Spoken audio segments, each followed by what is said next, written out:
Double Fine made a game where you play as a walking lighthouse. Yes, you heard me correct. I've been playing Keeper, so let's find out if this is a game you should complete or delete.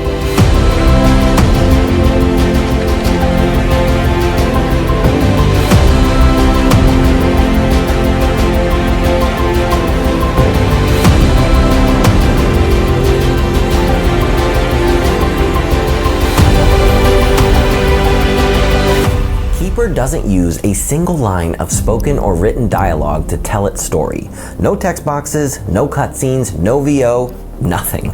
It's all about its animations, music, and atmosphere. You play as this old, forgotten lighthouse that suddenly wakes up on a lonely island, and a weird parasite-like corruption called the Wither is spreading across the world, and you're drawn towards this beacon on a distant mountain.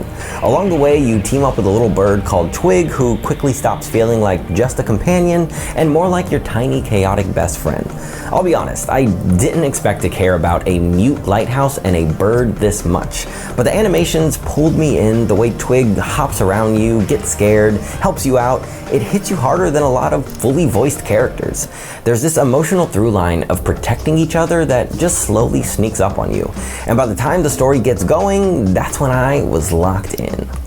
It has a very journey/inside energy, short, symbolic, and open to interpretation, but still clear enough that you feel like you went through something, not just saw some cool art. I've been playing Keeper on the Legion Tower 5i Gen 10 with an Intel Core Ultra 7 processor. It's got an RTX 5070 and 32 gigs of RAM. Yes, I know, overkill for this game, but let's get into it. Gameplay-wise, Keeper is a third-person atmospheric puzzle adventure. You're this chunky, spider-legged lighthouse wandering through surreal environments, and your main tool is your light beam. You sweep it around to clear away the wither corruption, grow plants and platforms, and power machinery and ancient tech. As you go, the game keeps remixing what your body can do. At first you're just walking and shining light, but later you're jumping, swimming, even changing form completely in ways I won't spoil for you. But each one comes with its own twist on puzzles and movement. Now, difficulty-wise, this is no Hollow Knight Silksong. It's not here to destroy your soul. Most of the puzzles are pretty approachable, almost too easy sometimes. A lot of them are more about vibes and observation than big brain puzzles. You're moving objects, redirecting light, timing platforms, and manipulating the environment. It ramps up in the later sequences, but it never became something I was ever stuck on for too long. For me, that actually works. It feels like a journey that wants you to flow more than sweat. I definitely had moments where I wished a puzzle pushed me a little bit harder, but when it clicks, the combination of smooth movement and light-based mechanics feels really good. Okay, let's talk about the world, because this is where Keeper really flexes. The whole thing feels like someone mashed together 80s fantasy movies, surreal paintings, and environmental sci-fi story about life after humans. You move from drowned ruins to bioluminescent caves, clockwork-esque structures, coral forests, and bizarre living machinery. Every area looks like a painting that just started breathing. Exploration is mostly linear with some branching paths. This isn't an open world or Metroidvania at all, but the way the camera frames scenes and gently nudges your attention makes wandering feel intentional instead of random. There's a real sense of journey. You're moving toward that mountain, but taking these strange detours that slowly reveal what happened to this place and why the Wither is such a threat. It's also a very chill game to just exist in. The pacing starts a little slow. Warning, don't play this when you're really tired because it's honestly way too relaxing. I might have almost fallen asleep the first time I booted it up, but once the game reveals a couple of its bigger mechanical tricks and I was more awake, it starts to build momentum nicely. Keeper is a short experience, around 5 to 6 hours for most people, give or take how much you wander and how quickly puzzles click for you. For me, that length fits with what this game is trying to be. No filler systems, no skill trees, and no collectathons. It's more like a playable, animated film that happens to give you enough control and puzzle solving to feel involved. If you're looking for a game to live in for weeks, this is not that.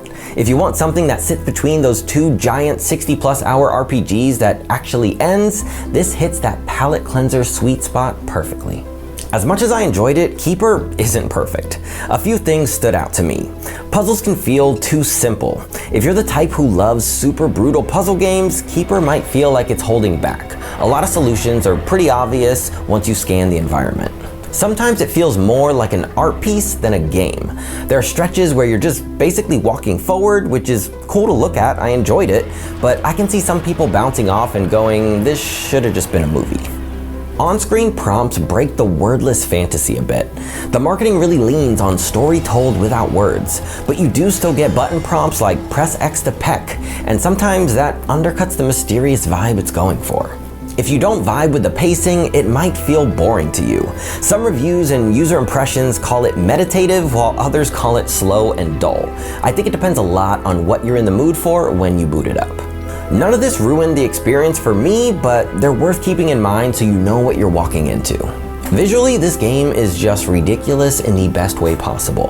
The art direction leans hard into surreal, dreamlike imagery. Think cozy fantasy diorama.